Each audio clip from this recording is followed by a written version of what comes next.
जागतिक वन दिनानिमित्त विभागातर्फे जनजागृती पर रॅली आज दिनांक 21 मार्च 2025 रोजी सकाळी 9 वाजता धुळे शहरातील गरुड कॉम्प्लेक्स येथील गरुड चौकापासून ते वन भवन वन विभागाच्या कार्यालयापर्यंत भव्य अशी जनजागृतीपर रॅली काढण्यात आली। या रॅलीत मोठ्या संख्येने विद्यार्थ्यांनी सहभाग नोंदविला होता, ज्यात नृत्य, नाटिका, कला सादर करत झाडे लावा झाडे जगवा पर्यावरण वाचवा या उद्देशाने या ठिकाणी घोषणाबाजी करण्यात आल्या। त्याचबरोबर या रॅलीमध्ये भजनी मंडळ अश्वारूढ वेशभूषा धारण करत विद्यार्थ्यांनी या ठिकाणी सहभाग नोंदविला, तर विविध फलक हातात घेऊन घोषणा या ठिकाणी देण्यात आल्या। पर्यावरणाचा ऱ्हास थांबवा, पर्यावरण वाचवा अशा घोषणा या ठिकाणी देण्यात आल्या। तर हिरवा झेंडा दाखवत मुख्य वन संरक्षक मीनू सोमराज यांच्या हस्ते या ठिकाणी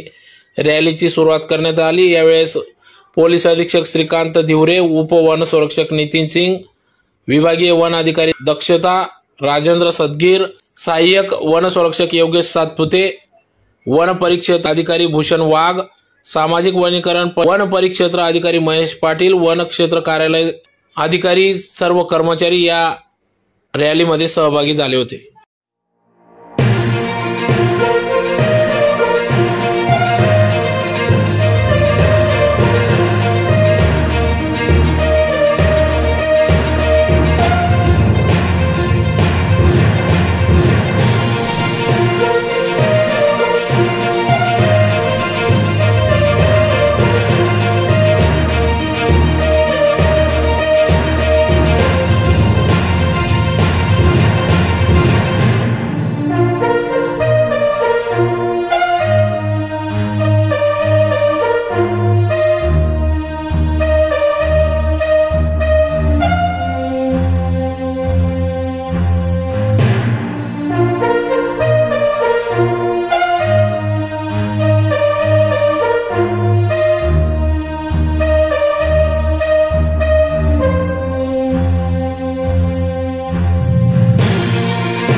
सर्व शिक्षक, सर्व विद्यार्थी सर्वांचं मी स्वागत करतो।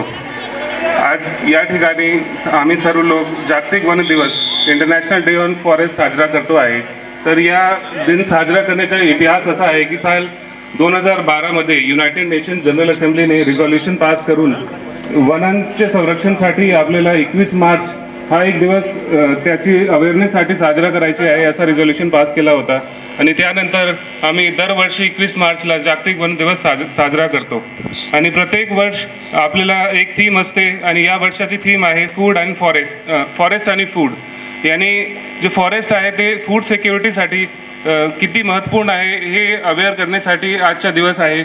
आणि सांगायचं गेले असतील तर जे फूड सिक्युरिटी आहे, फूड चेन आहे, त्याच्यासाठी वनांचा खूप महत्त्वपूर्ण रोल आहे। डायरेक्ट रोल असा आहे की बरेचसे रानभाजी, रान औषधी आपण फॉरेस्टपासून कलेक्ट करतो। आणि इनडायरेक्ट रोल असा आहे की जे क्लायमेट चेंज होत आहे ते क्लायमेट चेंज थांबवण्यासाठी वनांचा एक महत्त्वपूर्ण रोल आहे। आपले जे पृथ्वीचे आयुष्य आहे, जे अर्थची हिस्ट्री आहे, त्याच्यात जे क्लायमेट चेंज होत आहे ते सर्वात जास्त स्पीडने आता मागच्या 50 वर्षामध्ये झालेलं आहे। ज्या स्पीडने टेम्परेचर वाढलेलं आहे मागच्या 50 वर्षामध्ये ते पृथ्वीच्या आयुष्यामध्ये कधीही झालं नाही। आणि ते क्लायमेट चेंज होत असल्यामुळे आपले जे क्रॉप्स आहे, क्रॉप्सची प्रोडक्टिव्हिटी आहे ते सर्व कमी होत चाललेली आहे। म्हणून फॉरेस्टचं जे इम्पॉर्टन्स आहे ते क्लायमेट चेंज थांबवण्यासाठी खूप महत्त्वाचं आहे। कारण जे फॉरेस्ट आहे, जे ट्रीज आहेत ते कार्बन सिंक म्हणून काम करतात। कार्बन सिंक म्हणजे ते कार्बनला ॲब्झॉर्ब करतात, CO2 ला ॲब्झॉर्ब करतात आणि ऑक्सिजन रिलीज करतात। ते जर वातावरणामध्ये CO2 ची मात्रा कमी असेल तर आपल्याला क्लायमेट चेंजचा जे प्रभाव आहे ते कमी करता येते। म्हणून यावर्षी फॉरेस्ट फॉर फूड या थीममध्ये या दिवस साजरा केला जात आहोत। आणि जे आजची रॅलीचं जे रूट आहे ते गरुड मैदानपासून वन भवनपर्यंत आहे. मी परत रिपीट करतो, गरुड मैदानपासून वन भवनपर्यंत आहे. तर आपल्याला सर्वांना मी जागतिक वन दिवस निमित्ताने हार्दिक शुभेच्छा देतो. धन्यवाद. अध्यक्ष श्री श्रीकांत देवेरा जी, वन संरक्षक श्री नितीन कुमार सिंग जी, DFO विजिलन्स आणि वन विभागाच्या अधिकारी कर्मचारी, आपला महाविद्यालयातील सर्व शिक्षक आणि विद्यार्थी, आज जागतिक वन दिवस निमित्त सर्वांना खूप खूप शुभेच्छा. जसे नितीन सिंग साहेबांनी सांगितले, यावर्षी आम्ही फॉरेस्ट आणि फूड, वन आणि अन्न याबद्दल ते म्हणजे आम्ही हा थीमवर फोकस करणार आहे.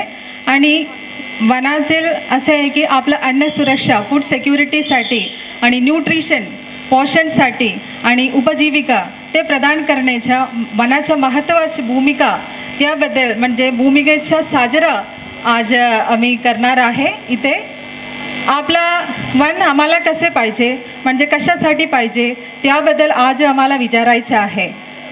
आपला शेतीमध्ये आम्हाला काय पाहिजे की मातीचा फर्टिलिटी चांगला असेल तर आम्हाला शेतीमधून उत्पन्न वाढवतील. म्हणजे वन असे आहे की मातीच्या सुपीकता वाढवण्यासाठी आणि आपलं जलस्रोत त्याचं संरक्षण करण्यासाठी आणि शुद्ध हवा देण्यासाठी आम्हाला वने पाहिजे. आपला निसर्गाचे बघा, आम्हाला ऑक्सिजन कुठून मिळतील? ऑक्सिजन सिलेंडरच्या व्यतिरिक्त आम्हाला ऑक्सिजन फक्त झाड देतील. म्हणजे असं आहे की निसर्गाचा ऑक्सिजन सिलेंडर आहे झाड, म्हणून झाडाचे संरक्षण करणे गरज आहे.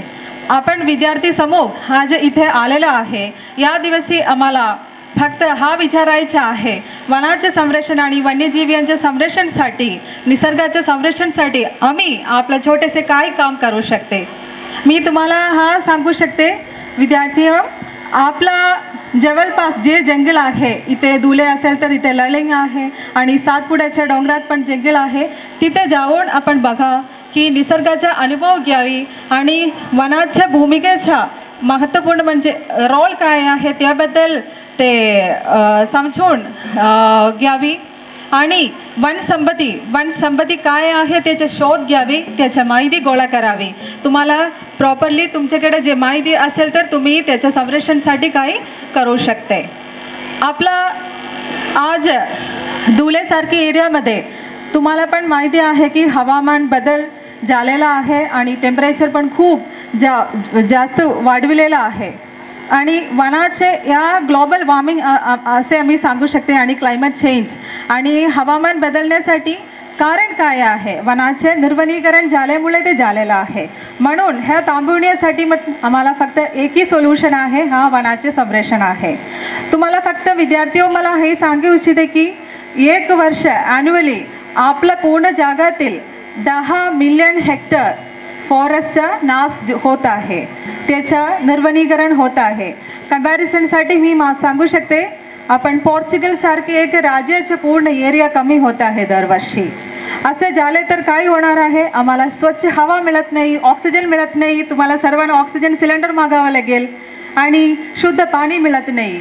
2035 पर्यंत आपल्या भारतातील शुद्ध पाणी तो कमी होतील. टँकर मार्फत आम्हाला पाणी पुरवठा करावा लागेल, असे सिच्युएशन सध्या आहे. म्हणून सर्वांना मी सांगतील, आज धुलेसारखे एरिया इथे सातपुराच्या डोंगरात आपलं चांगलं फॉरेस्ट आहे, फॉरेस्ट इकोसिस्टम आहे. आणि आज आता या कालावधी उन्हाळा सीझनमध्ये जास्त वणवा होतील. छोटीशी फायर कोणीतरी गावातील लावतील, परंतु त्याचा परिणाम बघा. काल परवा पण मी बघितलेला आहे, दडगाव सारखे एरिया नंदुरबार जिल्ह्यामध्ये पूर्ण हेक्टर ऑफ एरिया त्याच्यामध्ये तो जाळून गेले. त्याचं कारण काय आहे? आम्ही फक्त त्याचे कारण आहे, परंतु जे व्यक्ती एक माणूस चुकीचे ना असे आग लावले तर त्याचा विपरीत परिणाम कोणावर होते? फक्त त्याने नाही, त्यांच्या कुटुंबातील नाही, पूर्ण आपल्या समूहातील आपल्या सर्वांना त्याचा विपरीत परिणाम होते.